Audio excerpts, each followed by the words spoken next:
Más, Señor, más y más Te de ti necesito. deseamos, Señor. Te amo más que a mi ser. Pueden tomar asiento. Debemos anhelar al Señor como el ciervo brama por las corrientes de las aguas. Así clama por ti, oh Dios, el alma mía. Mi alma tiene sed del Dios vivo. Cuando vendré y me presentaré delante de Él, dice la palabra del Señor. Expresión del salmista. Usted se encuentra en esta mañana en el Centro para la Excelencia Familiar, una congregación cristiana de fe bautista. Creemos en Dios Padre, Hijo, Espíritu Santo, la Biblia como la única fuente y regla de fe para la vida cristiana. ¿Por qué CEF? ¿Por qué Centro para la Excelencia Familiar? Porque comunicamos el Evangelio fielmente y lo que buscamos es familias transformadas que glorifiquen a Jesús con su vida y con sus obras. Vamos a hablar hoy de alguien, de acuerdo a lo que nos dice San Mateo en el capítulo 1, de los versículos 18 en adelante, pero también miraremos de los primeros textos. ¿Y de quién vamos a hablar? Vamos a hablar de un personaje olvidado en la Navidad. Este es un personaje olvidado de la Navidad. ¿De quién vamos a hablar? ¿De Jesús? No. De José, del carpintero de Nazaret. Ahora, ¿por qué hablar de José? Bueno, vamos a hablar de José porque en los personajes que se encuentran en la palabra del Señor podemos sacar algunas enseñanzas que nos sirven a nosotros, a usted y a mí, en la vida cristiana. Y este es un personaje olvidado de las Navidades. ¿Por qué razón? Porque hoy en día se menciona más a Santa Claus que al mismo Jesús. Coca-Cola hizo famoso a Santa Claus por todo el mundo, y ahora casi que el personaje central de la Navidad es Santa Claus, el viejo gordo con vestido rojo que anda diciendo jojo y supuestamente dando regalos. Ahora ha relegado incluso a Jesús en la vida de muchas personas o de mucha gente. También se recuerda más al reino Rodolfo de Santa Claus que al mismo José. ¿Quién habla de José? Pero hablan del reino Rodolfo y hasta le hacen películas y todo lo demás. Y también la mamá de Jesucristo tiene un protagonismo trascendental en el mundo cristiano gracias a la Iglesia Católica, que la volvió la reina inmortal de todo lo creado, y que según Pío IX se fue para el cielo en cuerpo y alma, y allí la declararon como reina inmortal de todo lo creado. Lo interesante es que solamente se dio cuenta Pío IX, siglos antes pasaron y nadie se dio cuenta de eso, pero este se dio cuenta de que ella se fue para el cielo en cuerpo y alma, según la tradición. Así que se menciona a María, pero no se menciona a José. Bueno, ¿qué dice la palabra del Señor? En San Mateo, en el capítulo 1, dice la palabra del Señor que después de la deportación de Babilonia, allí en el capítulo 1, Jeconías fue padre de Salatiel, y Salatiel padre de Zorobabel, y Zorobabel fue padre de Abiú, y Abiú de Elaquim, y Elaquim de Azor. Azor fue padre de Sadoc, Sadoc de Aquim, y Aquim de Eliú. Eliú fue el padre de Eleazar, Eleazar de Matán, Matán de Jacob, Jacob de su padre fue padre de José, el marido de María, de la cual nació Jesús, llamado el Cristo, o sea, el Mesías. De manera que todas las generaciones, desde Abraham hasta David, son 14 generaciones, y de David hasta la deportación de Babilonia, 14 generaciones, y de la deportación de Babilonia hasta Cristo, 14 generaciones. Es lo que plantea en las genealogías. Ahora, mucha gente dice, pero esa genealogía, eso aburre. Y empiezan a leer, y sobre todo cuando leen números, entonces dejan de leer eso porque que papá de Julano, que Mengano, pero eso tiene algo de importancia. Y en el caso de la genealogía de Jesús tiene aún mayor importancia. ¿Por qué razón? Porque cuando usted examina la genealogía de Jesús, sea la que presenta Lucas o la que presenta Mateo, hay 4 mujeres, que las mujeres casi no son mencionadas en la Biblia, al menos en el Antiguo Testamento. Pero hay 4 mujeres. Lo interesante es que de las 4, 3 son rameras y una idólatra en la genealogía de Jesús. Pero en esa genealogía dice la palabra del Señor, de estas 4 mujeres está Agar, recuerda la que bajó con un cesto a los espías de Jericó y los salvó, y el Señor en recompensa de eso la salvó a ella y a su familia. Y la idólatra es Ruth la moabita. Es moabita, Ruth no es del pueblo judío, adora a otros dioses y se casa con Booz, no con usted, sino con Booz, el de la Biblia. Y cuando se casa con él, entonces tienen un hijo, Isaí, y Isaí tiene a David, y David el rey. De ahí viene ¿quién? Jesús. Porque el rey, la profecía decía que él reinaría para siempre. Pero note algo interesante, cuando usted ve que dice que Eliú fue padre de Eleazar de Matán, y Matán de Jacob, y Jacob fue padre de José, y no sigue diciendo más nada. Y no dice, y José papá de Jesús.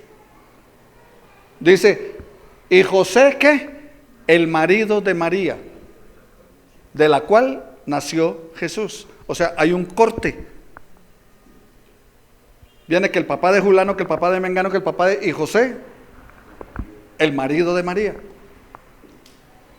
Ahora, del linaje de Salomón, rey de Israel, que tenía la promesa, la heredad de que siempre había un rey en Israel, viene José. Si hubiera habido reyes en aquella época, en ese momento el rey de Israel había sido, o de Judá, había sido ¿quién? José. Pero ya no había reyes en ese momento, eso había pasado por la deportación y todo lo que les había acontecido. Y hay un corte allí. ¿Y por qué razón hay un corte y no hay heredero y no se sigue? Porque a un rey Dios le había dicho que se portó mal, que hizo lo malo ante los ojos de Jehová. Dios le dijo, no habrá descendencia tuya que se siente en tu trono.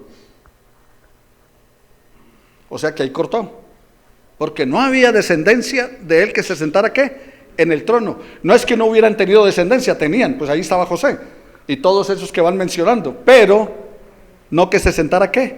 En el trono, o sea que fuera rey.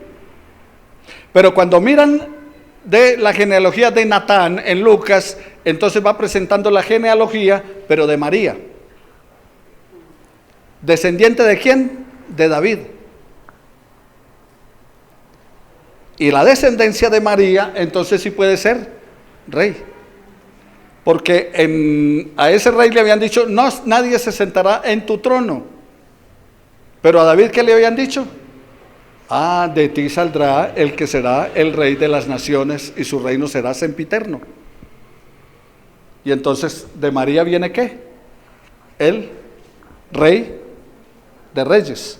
Ahora, como recipiente, ¿no? Porque la obra es de Dios. El Espíritu Santo vendrá sobre ti y el poder del Altísimo te cubrirá con su sombra. Pero entonces sí tiene un protagonismo, porque si no hubiera sido por José, entonces Jesús no sería el heredero al trono. Así que, mis hermanos, él tiene su protagonismo, pero no se menciona acerca de esto. No se habla casi de él y poco se predica acerca de él. Es poco mencionado en el Nuevo Testamento. No se encuentran palabras de José en la Biblia. O sea, que José haya dicho esto, no se encuentra. Y su salida en la historia de los evangelios tampoco es explicada. O sea, no dicen ni siquiera si se murió, si desapareció, qué pasó con él. Y entonces algunos dicen dentro de las tradiciones, no, es que era un viejito, ya muy viejito, que se casó con María, y como era tan viejito, entonces no pudieron tener nada, y por esas razones ya fue virgen antes del parto, en el parto y después del parto. Porque ya el viejito, pues ni modo. Pero no era viejito, era un joven. Pero la Biblia no dice nada acerca de ello, incluido en la natividad que presenta Lucas, tampoco. Solamente se menciona finalmente que a los 12 años lleva a Jesús al templo, dentro de las tradiciones religiosas de su momento, y pare de contar. No vuelve a aparecer. Ahora, si es poco mencionado entonces, y no tiene casi relevancia, ¿por qué usted se pone en esta mañana, pastor, a hablar de José? ¿Por qué no nos habla de otra cosa, de un personaje más importante? ¿Y para qué se pone a hablar de José entonces si no tiene tanta relevancia? Bueno, José el carpintero era un ciudadano respetuoso de la ley civil. ¿Era qué? Un ciudadano respetuoso de la ley civil. Ahora, ¿de dónde saca usted, pastor, eso? Pues de Lucas capítulo 2, del versículos 1 al 7, donde el emperador da la orden de que cada ciudadano tiene que ir y ser censado, pero en la ciudad donde había nacido. ¿Quiere decir entonces que mi hermana Jael se tenía que ir para el Chicoral? Para el Tolima. Octavo se tenía que ir ¿para dónde? Para el Tolima también. ¿Usted se tenía que ir para dónde? Ese sí se quedaría aquí en Bogotá. ¿Quién más? ¿Usted para dónde se tendría que ir? Para Medellín. ¿Usted para dónde se tenía que ir? Para Ubaté. ¿Y usted para dónde? Para Bucaramanga. Yo me tenía que ir para la capital de la República Libre Federal Independiente de Antioquia. Así que, ¿esa fue la orden de quién? Del gobernante. ¿Y qué hizo José? No, yo no voy por allá. Mi esposa está embarazada, es un embarazo difícil, y para montarla en un burro ahora, para arrancar, no, aquí me quedo. No, ¿fue qué? Ciudadano respetuoso de la ley civil. Ahora, ¿por qué razón? Muy sencillo, porque la palabra del Señor dice: sométase toda persona a las autoridades superiores, porque no hay autoridad sino de parte de Dios, y las que hay por Dios han sido establecidas. Gústenos o no, Claudia es la alcaldesa de Bogotá. Que es que ella es así, que yo no sé qué, que por aquí. Es la alcaldesa de Bogotá. Es nuestra alcaldesa. Que yo no vote por ella, no importa, pero es nuestra alcaldesa. Y sométase toda persona a toda autoridad, porque por Dios han sido establecidas. Su conducta y su vida la juzgará el Señor. Pero a nosotros nos toca ¿qué? Someternos a toda autoridad. Muy bien, entonces, ¿qué era José? Una persona respetuosa de las leyes civiles. Ejemplo que nosotros debemos tomar. Ahora, si es poco mencionado y no tiene relevancia, José el carpintero era también ¿qué? Un hombre justo. José era un hombre ¿qué? Justo. Y cuando la Biblia habla de un hombre justo, en el griego dikaios, entonces habla de que es justo, tiene que ver con el carácter de la persona. O sea, alguien íntegro, alguien recto, alguien derecho, de conformidad con las leyes de Dios y con la ley de los hombres. Se habla de personas que viven de acuerdo a la norma divina, personas que acatan los preceptos de Dios, personas que saben que no es posible lograr esto sino a través de la justificación y la reconciliación con Dios, de la santificación en el Señor. ¿Qué era José? ¿Un hombre qué? Justo.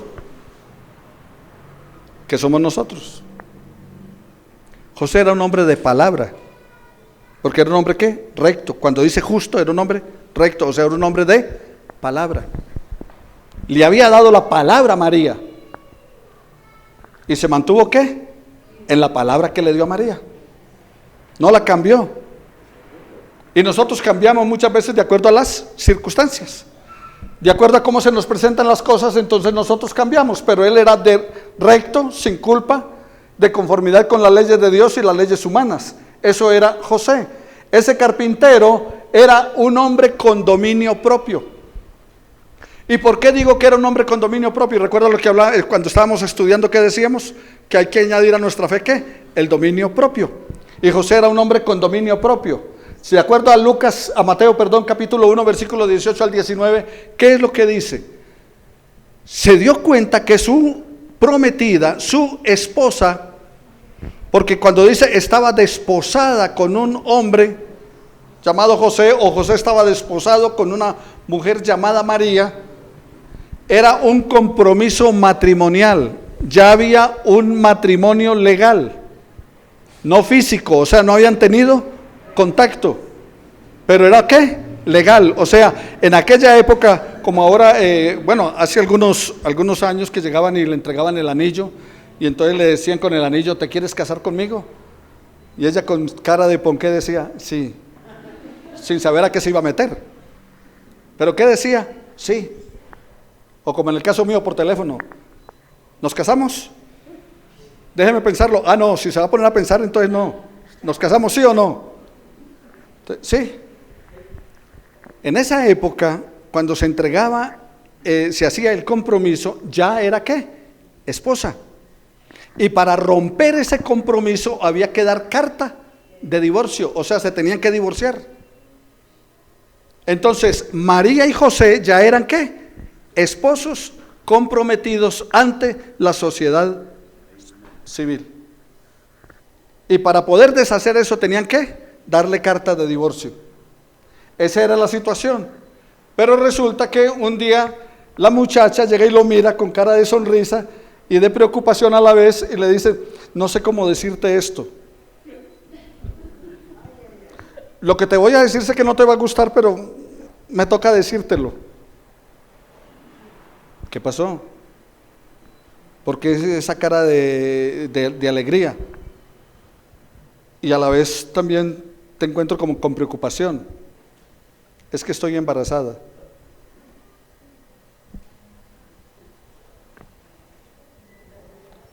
Así se quedó José en silencio. ¿Cómo así? ¿Pero cuándo? Si usted y yo no hemos hecho nada. No, fue el Espíritu Santo. ¿Qué había hecho usted? Le digo qué había hecho yo. Mejor dicho, no le digo qué había hecho. Esa fue la situación. ¿Cuál había sido la reacción? Pero era un hombre de ¿qué? De dominio propio. Se controló. De paciencia. La señora que perdemos con facilidad. Y tomó las cosas tranquilamente. Bueno, pues hermana, usted y yo no hemos hecho nada. Déjeme pensarlo. ¿Y qué es lo que dice la palabra? Que quiso dejarla en secreto. O sea, no me voy a aguantar este cañazo,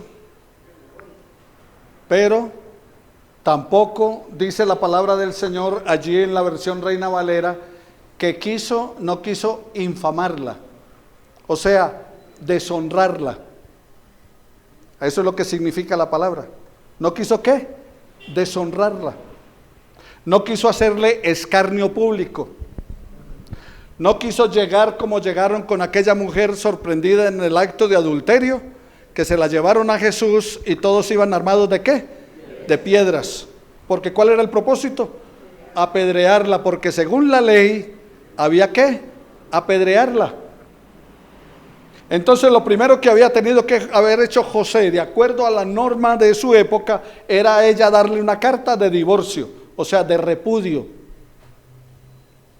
Y una vez que le daba la carta de divorcio, entonces ¿por qué? No, porque está embarazada y no es mío. ¿Qué había hecho el resto del pueblo? Apedrear a María. Eso era, pero él no actuó impulsado por sus emociones. Su esposa, su prometida, se la jugó. Pero la reacción fue quedarse callado. Un pastor en una ciudad perdió su pastorado y casi pierde su familia, porque la esposa ahí pasó con un hermano de la iglesia en una moto. Y él, actuado por sus impulsos, llegó a la iglesia y le dijo a la iglesia: mi esposa me la está jugando con fulano. Y ese fulano era un diácono de la iglesia. Y entonces todo el mundo: ¿cómo así? ¿Qué tal? Y vino el escándalo y todo lo demás. Y resulta que no, el hermanito había pasado por, él había llegado primero a la iglesia, y el hermanito pasando de camino a la iglesia, vio a la esposa y le dijo: hermana, yo la arrimo. Y la subió a la moto y la llevó a la iglesia. Pero en un acto de rabia, controlado por sus emociones, la dejó a ella por el piso, y él también quedó mal. Cuando viene el hermano y dice: no, un momentico, pasó esto, que tal cosa. La iglesia dijo: no, este pastor no es confiable. Y perdió su pastorado. ¿Solo por qué? Por actuar. ¿Cuántos de nosotros muchas veces no nos hemos equivocado por actuar impulsivamente? ¿Cuántos no se encuentran en una cárcel por haber actuado qué? Impulsivamente. No hace mucho tiempo, un taxista en Bogotá que mató a un pasajero por unas monedas de la cuenta, que no tengo vueltas, y el otro que sí tengo vueltas, y se subieron los ánimos, y uno terminó matando al otro por 1,000 pesos de vuelta. Necesitamos aprender a controlar nuestro carácter, como hizo José. Ante una circunstancia difícil, ¿qué? No actuó de acuerdo a sus emociones, pero también él no tomó decisiones apresuradas. No llegó: bueno, entonces chao, listo, hasta aquí llegó y terminamos y no más. Infamar era ofender, dañar el honor de ella, la dignidad de una persona, eso es infamar, dice, y no quiso infamarla, o sea, no quiso hacerle escarnio público, no quiso hacer escándalo. ¿Qué hizo entonces? No tomó una decisión apresurada. Por esa razón el ángel pudo llegar y hablarle a él y decirle: no temas recibir a María tu mujer, porque lo que en ella es engendrado es del Espíritu Santo. Entonces sí fue lo que ella me dijo, pero no se había ido todavía. Así que, mis hermanos, no tomemos ¿qué? Decisiones apresuradas. Dice la palabra del Señor en Deuteronomio 24:1: cuando alguno tomare mujer y se casare con ella, si no le agradare por haber hallado en ella alguna cosa indecente, le escribirá carta de divorcio y se la entregará en su mano y la despedirá de su casa. Eso era lo que hacían. O sea, ¿qué había hecho él cuando le dijo a ella: estoy embarazada? Pues no es mío, tenga la carta y chao. Pero no tomó decisiones apresuradas. Era un hombre de dominio propio. Pero también José, el carpintero, era un hombre de convicción y compromiso espiritual. Y es que no era fácil. ¿Sabe todo lo que implicó para José el que su novia le dijera que estaba embarazada? Y a veces no pensamos en esas cosas. Pensamos simplemente en que fue un relato donde ella le dijo a él: estoy embarazada. Y él: un momentico, déjeme pensarlo. Y después el ángel viene y le habla, y entonces así venga. Pero para José tuvo unas implicaciones serias ese anuncio. Y las implicaciones serias que tuvo solamente se podían resolver a través de una vida ¿qué? De convicción y compromiso espiritual. Era un hombre espiritualmente confiable. ¿Por qué digo que era un hombre espiritualmente confiable? ¿Por qué era espiritual? Porque cumplía con las normas divinas. La palabra del Señor dice que cada niño que nacía debían presentarlo al templo. ¿Y qué hizo él? A los 8 días llegó el niño para ser circuncidado de acuerdo a las normas espirituales de su época. Lo encontramos también después asistiendo a las fiestas religiosas en Lucas capítulo 2, versículo 22 al 23, y dice que, como era la costumbre, llevaron al niño al templo. O sea, era costumbre de ellos que asistir a la sinagoga y asistir al templo. Cuando Jesús, años más tarde, dice que entró a la sinagoga como era su costumbre, Allí en el capítulo 4 de Lucas dice, y entró a la sinagoga como era su costumbre. ¿Quién le enseñó eso? ¿De quién lo aprendió? De José. Porque la obligación espiritual, la obligación religiosa era del papá. O sea, el papá era el que instruía a los hijos en el camino de Dios, en el camino de la fe. Entonces lo que aprendió Jesús, ¿lo aprendió con quién? Con José. Tal vez allí mientras tallaban la madera, él le iba compartiendo textos bíblicos. Aplicó aquello que dice Deuteronomio en el capítulo 4 cuando dice, y estas palabras que yo te mando hoy las repetirás a tus hijos, las enseñarás cuando te acuestes, cuando te levantes, cuando vayas por el camino, etcétera. O sea, José fue al templo a los 12 años y fue educado en la Torá, y espiritualmente eso era tarea ¿de quién? Del papá, de acuerdo a lo que dice Deuteronomio en el capítulo 4. Así que mis hermanos, él era espiritualmente ¿qué? Confiable. Entonces era un hombre con responsabilidad social y civil, era un hombre con dominio propio y era un hombre ¿qué? Con convicción y compromiso espiritual. Eso debemos aprender nosotros de José. Por esa razón lo traje hoy en día como relato para que miremos a una persona olvidada por la Navidad, pero también nos dice la Escritura que era un hombre de convicción y compromiso familiar. ¿Por qué era de convicción y compromiso familiar? Antes era convicción y compromiso espiritual, ¿ahora qué? Convicción y compromiso espiritual. La Biblia dice que el que no provee para los suyos es peor que un infiel, que un incrédulo. El cuidado de la familia estaba en cabeza ¿de quién? De José, no de María, era del varón. Entonces, Dios no pudo haber llamado a María, no podía haber llamado a María, embarazarla, ponerle un hijo y que fuera mamá soltera. En esa época no era posible, hoy en día eso es hasta natural, casi lo han vuelto natural, pero en esa época era ¿qué? Imposible, no era permitido. Entonces había que tener a alguien cabeza de familia que respondiera por la familia y respondiera por el cuidado de la familia, y era un hombre responsable del cuidado de su familia y de su hijo adoptivo.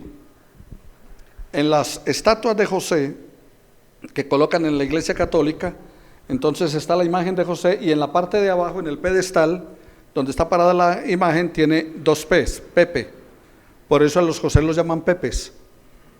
Esta se las doy gratis y no les cobro por ella. O sea, dice José Pepe. Eso es padre putativo de Jesús. Padre putativo, o sea, Pepe. No perseguido por Pablo Escobar, sino Pepe, padre putativo de Jesús. Por eso a los José los dicen Pepe. Entonces, ¿pero por qué a José le dicen Pepe? Por eso, Pepe, padre putativo de Jesús. Muy bien, cierro el paréntesis allí, volvemos. ¿Era qué? Responsable con el cuidado de la familia. ¿Y cómo vemos eso? Como les decía, la implicación del nacimiento de Jesús o del embarazo de María le trajo a José complicaciones. Empecemos porque se le tiró la luna de miel, ¿o no? Todos los planes, lo que había hecho con esa mujer hermosa, tan querida, tan linda y todo lo demás, había hecho planes para su luna de miel. Y ahora resulta que está embarazada. Entonces ahí le dañó ¿qué? Su luna de miel. Pero aparte de eso, a consecuencia de esa situación, el emperador dice tiene que irse a censar, y él tiene que arrancar en un viaje con una mujer embarazada por un camino que no era como ahora tomar un avión y pase de ciudad y ya, sino meses en camino, porque alguien diría, pero ¿cómo se le ocurre a este con una mujer embarazada y arrancar de viaje? Y a lomo de mula o de burro, no, o de camello, no, ¿cómo se le ocurre? No, es que no fue que hoy dijo, tienen que ser censados y arrancó esta semana y entonces tuvo el niño. No, fueron meses de viaje. Y entonces durante ese tiempo, claro, cuando llegaron ya estaba lista para dar a luz. Eso le complicó su vida. Aparte de eso, tuvo que dejar su trabajo, porque fue desplazado. Toca salir de Nazaret, ¿para dónde? Para Belén. y de Belén le toca ir huyendo para Egipto. Entonces abandonó sus clientes, recuerde que él era carpintero. Entonces le tocó dejar la clientela que tenía en Nazaret y arrancar. Es como si a Andrés le dijeran ahora: Andrés, usted se tiene que ir para el Tolima, a vivir al Tolima. ¿Tiene los clientes allá? ¿No? ¿Dónde los tiene? ¿En Bogotá? Entonces imagínense en eso, ustedes que en su trabajo, en el trabajo que tienen, que les dijeran: usted tiene que cambiar de ciudad y irse a otra ciudad, no trasladado por el trabajo, sino desplazado. ¿Eso le costó qué? El embarazo de su esposa.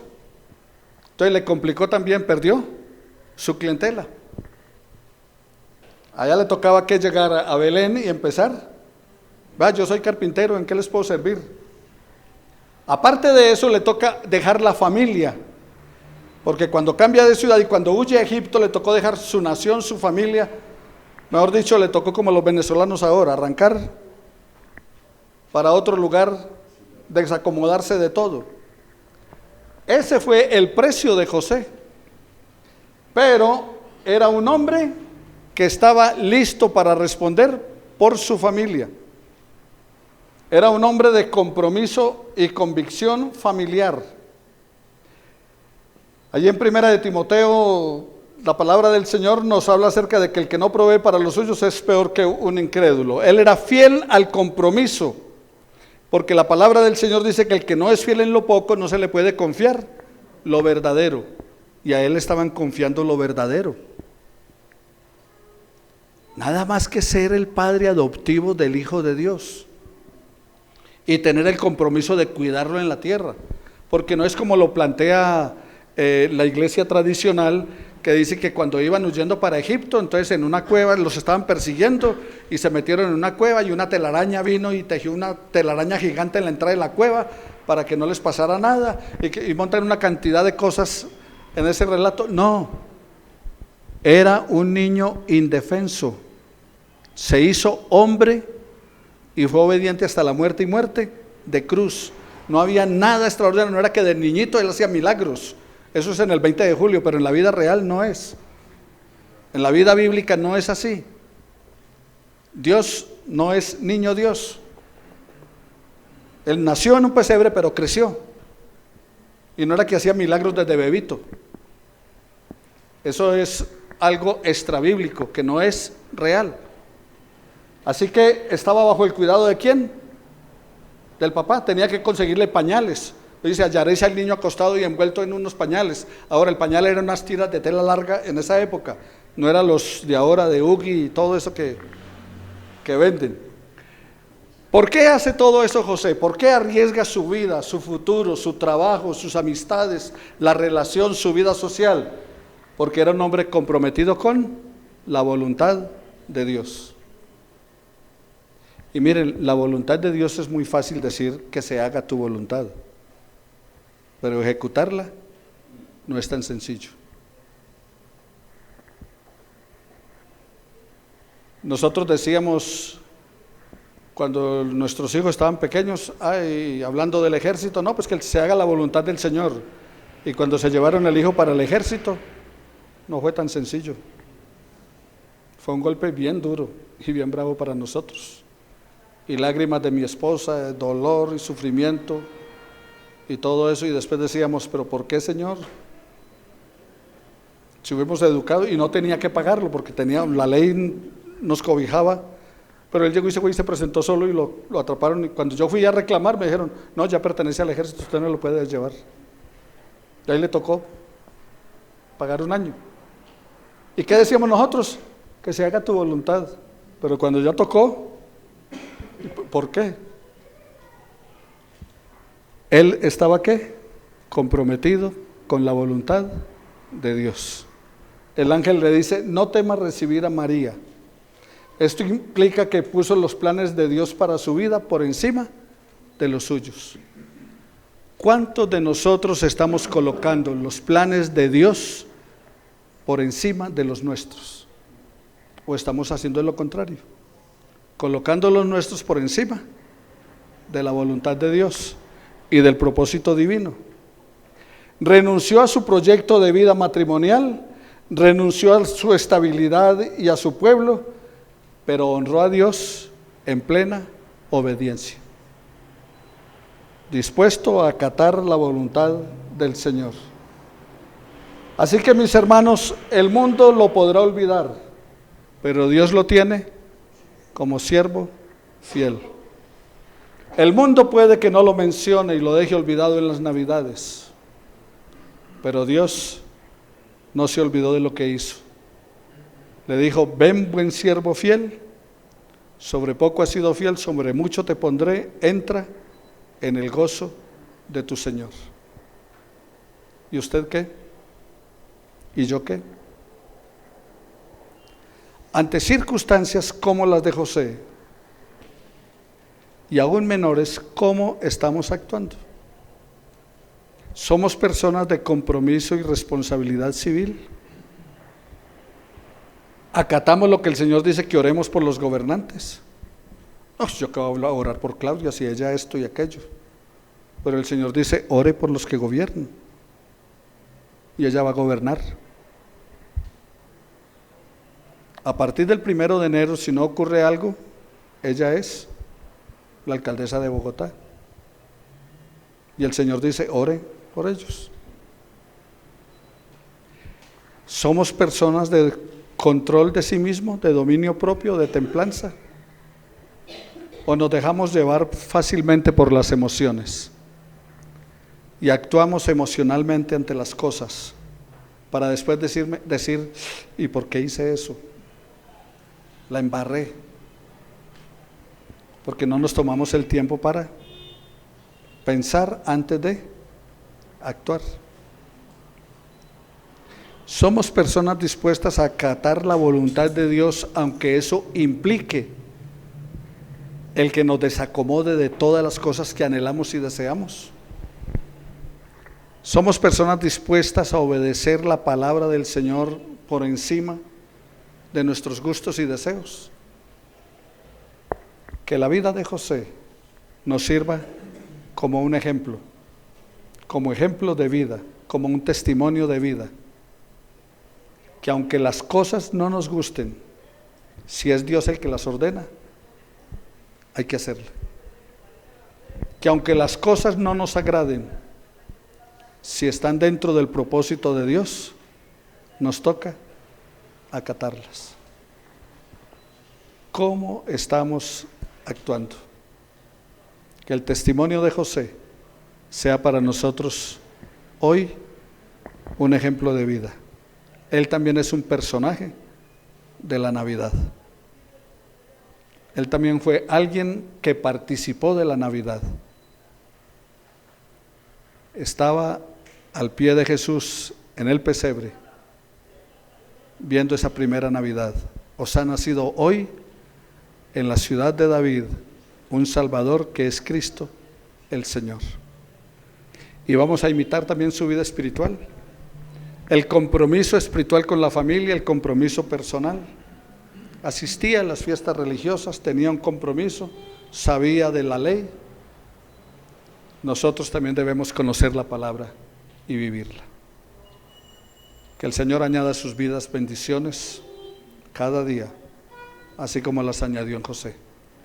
Buen Dios y Padre, te damos muchas gracias en esta hora por tu presencia en medio nuestro. Ayúdanos, oh Dios, a vivir de acuerdo a tu propósito. Te confieso, Señor, que me falta mucho, que nos falta mucho, y que hacer tu voluntad, Señor, a veces ni siquiera la hemos entendido. Pero queremos pedirte, Señor, que por la presencia tuya, la dirección de tu Espíritu Santo, podamos entender el verdadero significado de ese: os ha nacido hoy en la ciudad de David un Salvador, que es Cristo el Señor. Que los regalos, las fiestas, las ceremonias, todo lo que suceda, Señor, en estos días de Navidad, no nos opaquen a nosotros, no nos oculten el verdadero significado. Emmanuel, Dios con nosotros. Y que esto sea una realidad de nuestras vidas. En el nombre de Jesús. Amén y amén. Vamos a recoger nuestras ofrendas en esta mañana.